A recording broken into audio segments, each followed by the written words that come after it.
پیارے دوستو، آج کی اس ویڈیو میں ہم اپنے پیارے نبی صلی اللہ علیہ وسلم کی ولادت باسعادت کے موقع پر ہونے والے خیر و برکت کے پے در پے واقعات کے بارے میں بات کریں گے۔ ہمارے نبی صلی اللہ علیہ وسلم کی ولادت اور اس دنیا میں آمد کے موقع پر جو واقعات ظہور پذیر ہوئے وہ آپ کو پوری دنیا کے انسانوں سے ممتاز کرتے ہیں۔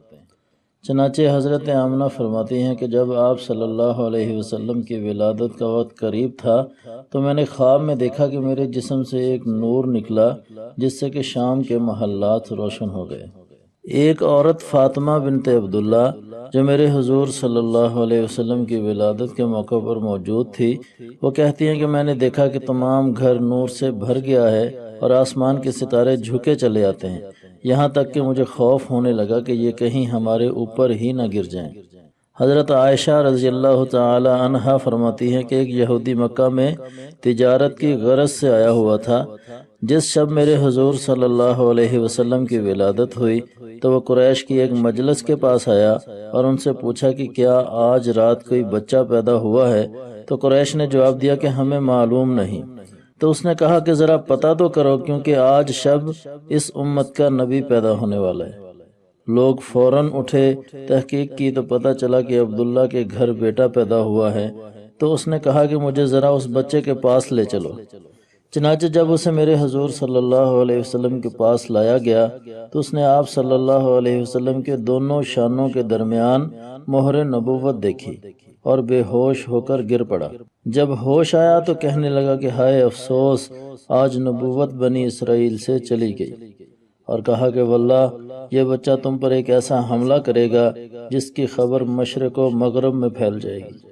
حضرت عباس رضی اللہ تعالی عنہ فرماتے ہیں کہ میرے حضور صلی اللہ علیہ وسلم مختون پیدا ہوئے، یعنی ولادت کے وقت آپ کا ختنہ کیا ہوا تھا۔ جب حضرت عبد المطلب نے یہ دیکھا تو کہا کہ میرے اس بیٹے کی بڑی شان ہوگی۔ اسحاق بن عبداللہ کہتے ہیں کہ جب میرے حضور صلی اللہ علیہ وسلم پیدا ہوئے تو نہایت صاف ستھرے اور نظیف تھے، جس میں اطہر پر آلائش یا گندگی کا کوئی نشان نہیں تھا۔ ایک اور روایت کے مطابق آپ صلی اللہ علیہ وسلم کی پیدائش کے موقع پر ایوان کسریٰ میں ایک زبردست قسم کا زلزلہ آیا اور اس کے نتیجے میں اس محل کے 14 کنگرے گر گئے۔ کسریٰ جب صبح اٹھا تو بہت پریشان ہوا۔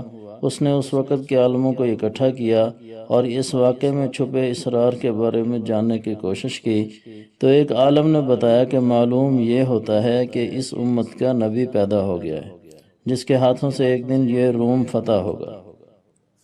اور ادھر فارس کا آتش کدہ، جس کی آگ 1000 سالوں سے مسلسل جل رہی تھی اور کبھی بجھنے نہ پئی تھی، وہ آگ اس رات اچانک بجھ گئی، جو فارس پر میرے نبی صلی اللہ علیہ وسلم کے دین کے غلبے کی نشانی تھی۔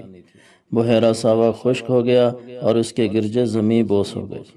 جب میرے حضور صلی اللہ علیہ وسلم پیدا ہوئے تو آپ کے چچا ابو لہب کی کنیز سویبہ نے جا کر اپنے مالک کو بھتیجے کی پیدائش کے بارے میں خوشخبری سنائی۔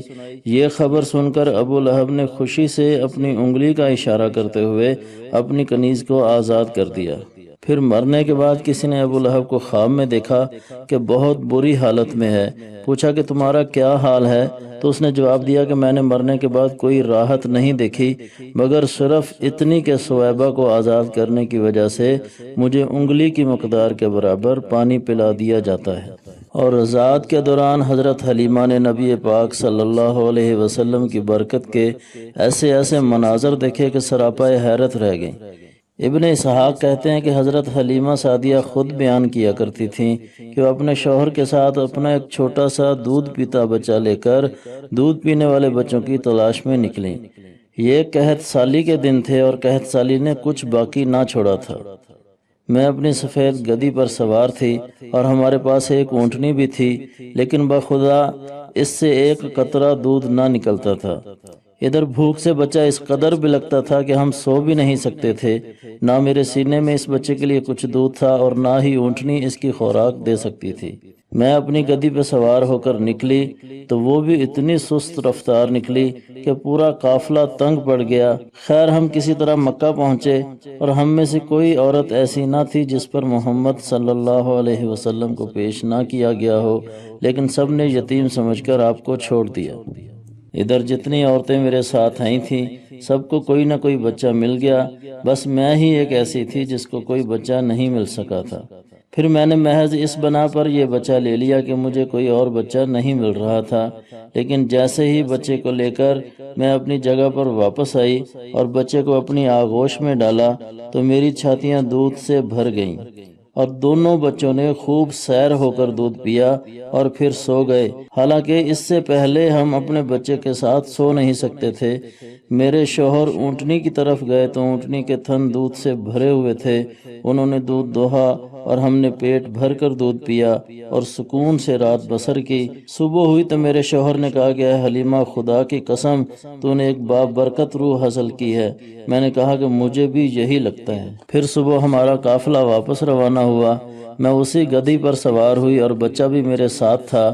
اب وہی گدھی خدا کی قسم پورے قافلے کو کاٹ کر آگے نکل گئی کہ کوئی گدھا بھی اسے نہیں پکڑ سکتا تھا۔ میری سہیلیاں مجھے کہنے لگیں کہ اے ابو ذؤیب کی بیٹی، ارے یہ تجھے کیا ہو گیا ہے؟ آہستہ چل، ہم پر مہربانی کر، آخر یہ تیری وہی گدھی ہے جو چل بھی نہیں سکتی تھی۔ میں نے کہا کہ ہاں یہ وہی گدھی ہے، تو انہوں نے حیرت سے کہا کہ اسے آخر کیا ہو گیا ہے؟ پھر ہم اپنے قبیلے میں پہنچ گئے۔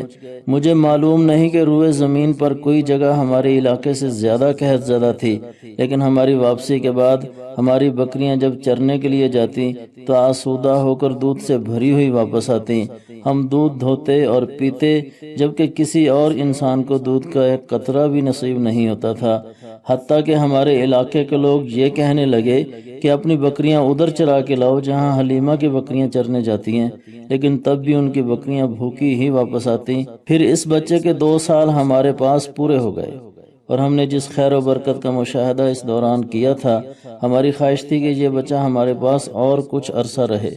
چنانچہ میں نے ان کی ماں سے گفتگو کی کہ کیوں نہ آپ اس بچے کو ہمارے پاس ہی کچھ عرصہ کے لیے رہنے دیں، کیونکہ ہمیں مکہ کی وبا کا خطرہ ہے۔ ہمارے مسلسل اصرار پر ان کی والدہ مان گئی اور ہم انہیں لے کر دوبارہ واپس آ گئے۔ اس طرح رسول اللہ صلی اللہ علیہ وسلم مدت رضاعت کے بعد بھی بنو سعد ہی میں رہے، یہاں تک کہ ولادت کے 4 یا 5ویں سال شق صدر یعنی سینہ کے چاک ہونے کا واقعہ پیش آیا۔